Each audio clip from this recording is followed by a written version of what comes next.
नमस्कार। जय श्री राम। श्री रामचरितमानस के वीडियो सीरीज़ के इस अंक में आप सुनेंगे बालकांड दोहा संख्या 100 से 110 तक सरल हिंदी में। महेश्वर शिव जी और जगत जननी पार्वती जी दोनों मंडप में विवाह के लिए बैठे हुए हैं। मुनियों की आज्ञा से शिवजी और पार्वती ने गणेश जी का पूजन किया। मन में देवताओं को अनादि समझकर कोई इस बात को सुनकर शंका न करे कि गणेश जी तो शिव पार्वती की संतान हैं, अभी विवाह से पूर्व ही वे कहाँ से आ गए। वेदों में विवाह की जैसी रीति कही गई है, महामुनियों ने वह सभी रीति करवाई। पर्वतराज हिमाचल ने हाथ में कुश लेकर तथा कन्या का हाथ पकड़कर उन्हें भवानी जानकर शिवजी को समर्पण किया।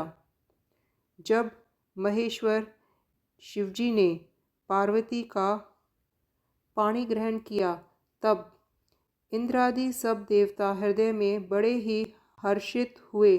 श्रेष्ठ मुनिगण वेद मंत्रों का उच्चारण करने लगे और देवगण शिवजी का जय जयकार करने लगे। अनेकों प्रकार के बाजे बजने लगे। आकाश में नाना प्रकार के फूलों की वर्षा होने लगी। शिव पार्वती का विवाह हो गया। सारे ब्रह्मांड में आनंद भर गया। दासी दास, रथ, घोड़े, हाथी, गायें, वस्त्र और मणि आदि अनेक प्रकार की चीज़ें, अन्न तथा सोने के बर्तन गाड़ियों में लदवाकर दहेज में दिए गए, जिसका वर्णन नहीं किया जा सकता। बहुत प्रकार का दहेज देकर फिर हाथ जोड़कर हिमाचल ने कहा, हे शंकर, आप पूर्ण काम हैं, मैं आपको क्या दे सकता हूँ। इतना कहकर वे शिवजी के चरण कमल पकड़कर रह गए। तब कृपा के सागर शिवजी ने अपने ससुर का सभी प्रकार से समाधान किया। फिर प्रेम से परिपूर्ण हृदय मैना जी ने शिवजी के चरण कमल पकड़े और कहा, हे नाथ, यह उमा मुझे प्राणों के समान प्रिय है। आप इसे अपने घर की टहनी बनाइएगा और इसके सब अपराधों को क्षमा करते रहिएगा। अब प्रसन्न होकर मुझे यही वरदान दीजिए। शिवजी ने बहुत तरह से अपनी सास को समझाया। तब वे शिवजी के चरणों में सिर नवाकर घर गईं। फिर माताओं ने पार्वती को बुला दिया और गोद में बैठाकर यह सुंदर सीख दी, हे पार्वती, तू सदा शिवजी के चरण की पूजा करना। नारी का यही धर्म है। उनके लिए पति ही देवता है और कोई देवता नहीं है। इस प्रकार की बातें कहते कहते उनकी आंखों में आंसू भर आए और उन्होंने कन्या को छाती से चिपका लिया। फिर बोली कि विधाता ने जगत में स्त्री जाति को क्यों पैदा किया। पराधीन को सपने में भी सुख नहीं मिलता। यूँ कहती हुई माता प्रेम में अत्यंत विकल हो गई, परंतु कुसमय जानकर, दुख करने का अवसर न जानकर, अर्थात उन्होंने धीरज धरा। मैना बार बार मिली और पार्वती के चरणों को पकड़कर गिर पड़ती हैं। बड़ा ही प्रेम है, कुछ वर्णन नहीं किया जा सकता। भवानी सब स्त्रियों से मिल भेंट कर फिर अपनी माता के हृदय से जा लिपटीं। सभी ने पार्वती जी को योग्य आशीर्वाद दिए। पार्वती जी फिर कर माता की ओर देखती जाती थी। तब सखियां उन्हें शिवजी के पास ले गईं। महादेव जी सब याचकों को संतुष्ट कर पार्वती के साथ अपने घर कैलाश को चले। तब देवता प्रसन्न होकर फूलों की वर्षा करने लगे और आकाश से सुंदर नगाड़े बजने लगे। तब हिमवान अत्यंत प्रेम से शिवजी को पहुँचाने के लिए उनके साथ चल पड़े। वृषकेतु शिवजी ने बहुत तरह से उन्हें संतुष्ट कर कर विदा किया। पर्वतराज हिमाचल तुरंत घर आए और उन्होंने सब पर्वतों और सरोवरों को बुलाया। हिमवान ने आदर, दान, विनय और बहुत सम्मानपूर्वक सभी को विदा किया। जब शिवजी कैलाश पर्वत पर पहुँचे, तब सब देवता अपने अपने लोकों को चले गए। तुलसीदास जी कहते हैं कि पार्वती जी और शिवजी जगत के माता पिता हैं, इसलिए मैं उनके श्रृंगार का वर्णन नहीं करता।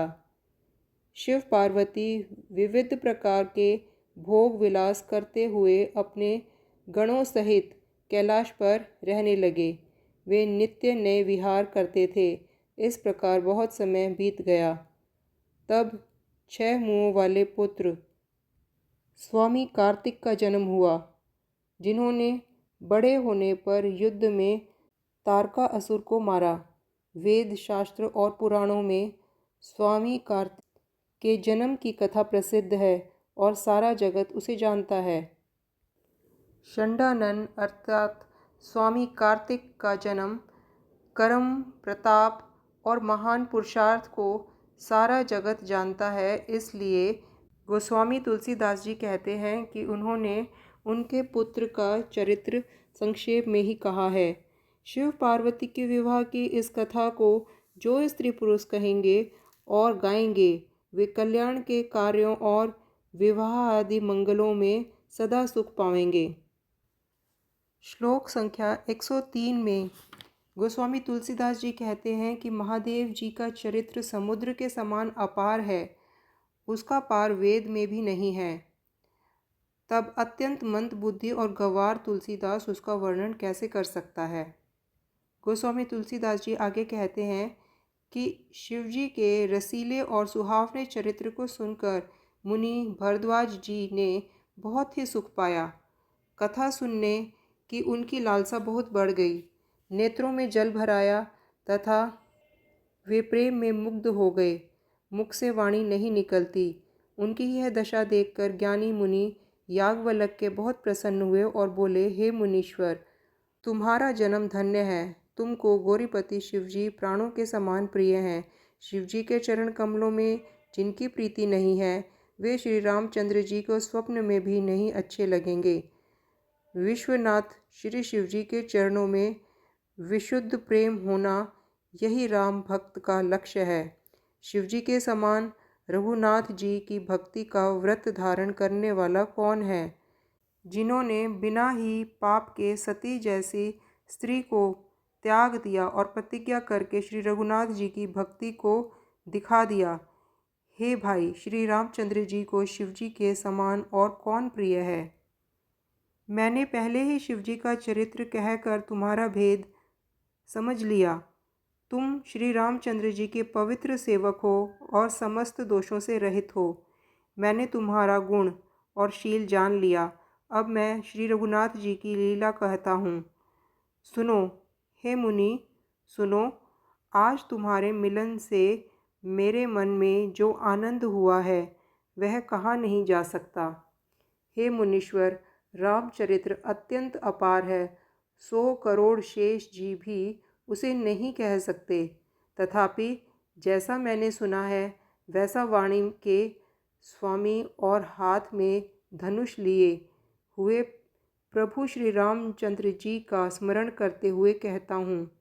सरस्वती जी कठपुतली के समान है और अंतर्यामी स्वामी श्री रामचंद्र जी सूत पकड़कर कठपुतली को नचाने वाले अर्थात सूत्रधार हैं।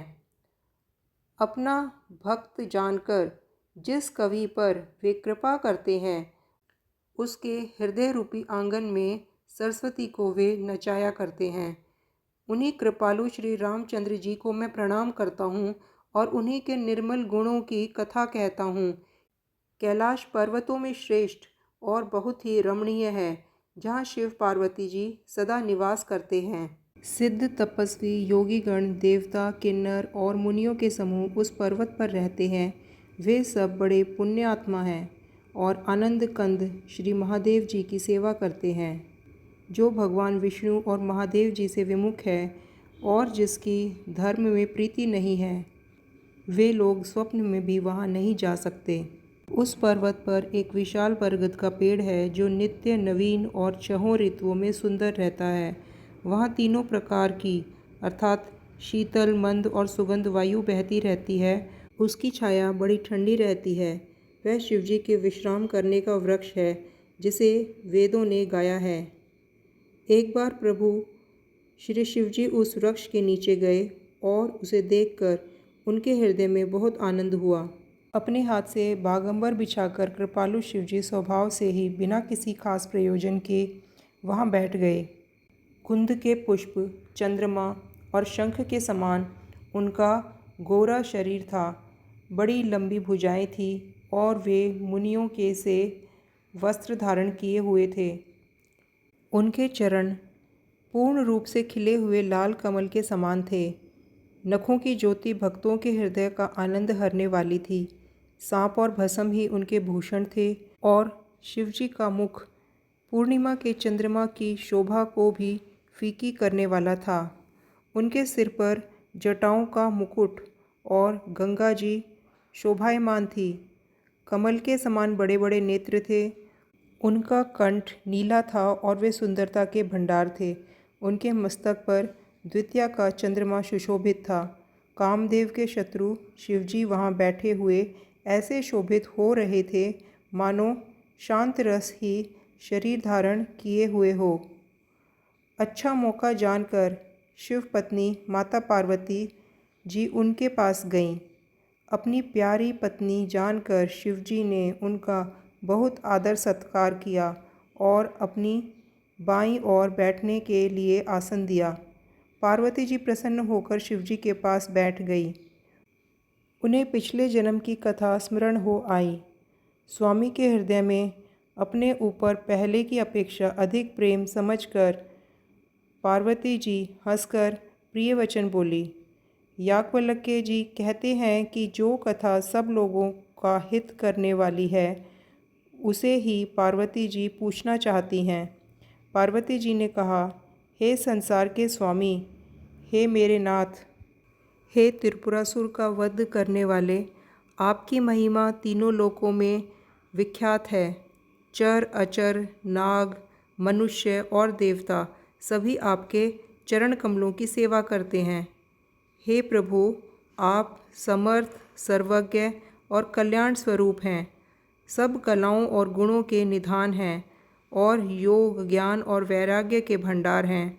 आपका नाम शरणागतों के लिए कल्प वृक्ष है। हे सुख की राशि, यदि आप मुझ पर प्रसन्न हैं और सचमुच मुझे अपनी दासी या अपनी सच्ची दासी मानते हैं तो हे प्रभु, आप श्री रघुनाथ जी की नाना प्रकार की कथा कहकर मेरा अज्ञान दूर कीजिए। जिसका घर कल्प वृक्ष के नीचे हो वह भला दरिद्रता से उत्पन्न हुए दुख को क्यों सहेगा। हे शशिभूषण, हे नाथ, हृदय में ऐसा विचार कर मेरी बुद्धि के भ्रम को दूर कीजिए। हे प्रभु, जो परमार्थ तत्व के ज्ञाता और वक्ता मुनि हैं, वे श्री रामचंद्र जी को अनादि ब्रह्म कहते हैं और शेष, सरस्वती, वेद और पुराण सभी श्री रघुनाथ जी का गुणगान करते हैं। और हे कामदेव के शत्रु, आप भी दिन रात आदरपूर्वक राम राम जाप करते हैं। ये राम वही अयोध्या के राजा के पुत्र हैं या अजन्मा, निर्गुण और अगोचर कोई और राम है? यदि वे राजपुत्र हैं तो ब्रह्म कौन है? और यदि ब्रह्म हैं तो स्त्री के विरह में उनकी मति बावली कैसी हो सकती है? इधर उनके ऐसे चरित्र देखकर और उधर उनकी महिमा सुनकर मेरी बुद्धि अत्यंत चकरा रही है। यदि इच्छा रहित, व्यापक, समर्थ ब्रह्म कोई और है तो हे नाथ, मुझे उसे समझाकर कहिए। मुझे नादान समझकर मन में क्रोध न लाइए। जिस तरह मेरा मोह दूर हो वही कीजिए। मैंने पिछले जन्म में वन में श्री रामचंद्र जी की प्रभुता देखी थी, परंतु अत्यंत भयभीत होने के कारण मैंने वह बात आपको सुनाई नहीं। तो भी मेरे मलिन मन को बोध न हुआ। उसका फल भी मैंने अच्छी तरह पा लिया। अब भी मेरे मन में कुछ संदेह है। आप कृपा कीजिए। मैं हाथ जोड़कर विनती करती हूँ, हे प्रभु, आपने उस समय मुझे बहुत तरह से समझाया था। हे नाथ, यह सोचकर मुझ पर क्रोध न कीजिए। मुझे अब पहले जैसा मोह नहीं है। अब तो मेरे मन में राम कथा सुनने की रुचि है। हे शेषनाग को अलंकार रूप में धारण करने वाले देवताओं के नाथ, आप श्री रामचंद्र जी के गुणों की पवित्र कथा कहिए। मैं पृथ्वी पर सिर टेककर आपके चरणों की वंदना करती हूँ और हाथ जोड़कर विनती करती हूँ। आप वेदों के सिद्धांत को निचोड़कर श्री रघुनाथ जी का निर्मल यश वर्णन कीजिए। यद्यपि स्त्री होने के कारण मैं उसे सुनने की अधिकारिणी नहीं हूँ, तथापि मैं मन, वचन और कर्म से आपकी दासी हूँ। संत लोग जहाँ आरत अधिकारी पाते हैं, वहाँ गूढ़ तत्व भी उससे नहीं छुपाते। हे देवताओं के स्वामी, मैं बहुत ही दीनता से पूछती हूँ, आप मुझ पर दया करके श्री रघुनाथ जी की कथा कहिए। पहले तो वह कारण विचार कर बतलाइए जिससे निर्गुण ब्रह्म सगुण रूप धारण करता है। फिर हे प्रभु श्री रामचंद्र जी के अवतार की कथा कहिए तथा उनका उद्धार बाल चरित्र कहिए। फिर जिस प्रकार उन्होंने श्री जानकी जी से विवाह किया वह कथा कहिए और फिर यह बतलाइए कि उन्होंने जो राज्य छोड़ा सो किस दोष से। हे नाथ, फिर उन्होंने वन में रहकर जो अपार चरित्र किए तथा जिस तरह रावण को मारा वह कहिए।